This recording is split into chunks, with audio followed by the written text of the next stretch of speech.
Terima kasih Bu Ketua, Pak Menteri, Pak Wamen, Pak Sekjen, dan Pak yang saya hormati. Cuma sekedar ingin mengingatkan Pak Menteri, waktu kita rapat yang pertama kali di ruangan ini, banyak sekali rekan-rekan Komisi 4 menitipkan pesan kepada Pak Menteri. Jangan sampai Menteri Kehutanan ini lebih senang melayani para pengusaha daripada menjaga martabat rakyatnya. Peristiwa ini sudah sangat kasat mata kita lihat berkali-kali. Nah, oleh karena itu kita mohon Pak Menteri yang baik ini, hilangkanlah kesan itu yang sangat kuat di Kementerian Kehutanan di masa lalu, di mana Kementerian Kehutanan begitu memberikan privilege yang besar kepada para pengusaha, lalu mengabaikan hak-hak rakyat kecil. Sehingga kita lihat begitu gampang Kementerian Kehutanan memberikan izin kepada pengembang pengusaha besar, lalu mempersulit rakyat-rakyat kecil yang saat ini banyak yang menempati di sekitar lingkungan hutan. Izin begitu gampang dikeluarkan, tapi juga banyak kasus. Kemarin juga banyak pihak yang audiensi ke Komisi 4. Ada Ibu Ketua juga hadir dari Sultra, dari Sumatera. Datang ke sini di hadapan Komisi 4 sambil menangis mereka menceritakan betapa susahnya mereka berhadapan dengan aparat, pengusaha, dan lain sebagainya.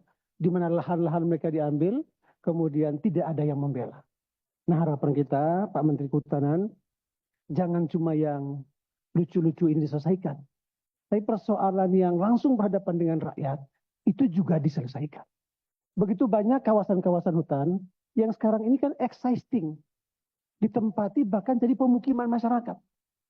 Misalnya di Kota Kupang, saya cerita pada Pak Sekjen kemarin, ini pemukiman yang sudah nyata, kemudian ada gerejanya, sekolah dasar yang negeri, SMP negeri di situ, tapi kemudian ketika mau dikembangkan susah karena masih masuk kawasan hutan. Kalau yang begini-begini ngapain nggak diselesaikan, Pak? Justru menciptakan konflik laten antara masyarakat dengan pemerintah. Kalau bisa selesaikan, selesaikan segera mungkin. Begitu juga kemarin pemerintah membangun bendungan Manikin. Saya sampaikan pada Pak Menteri Kehutanan.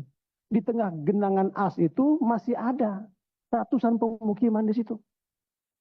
Coba gimana coba pemerintah bangun bendungan untuk rakyat, tapi juga membantai rakyat karena di tengah genangan itu ada juga pemukiman di situ. Ada gerejanya, sekolahnya, dan lain sebagainya. Dan itu masih masuk dalam kawasan kehutanan. Harapan kita, yang persoalan kecil-kecil, yang langsung berhadapan dengan rakyat kecil ini Pak Menteri, tolong ini diinventarisir, karena begitu banyak di semua kabupaten, bahkan provinsi, kita selesaikan dulu. Yang menyangkut dengan urusan rakyat kecil ini Pak.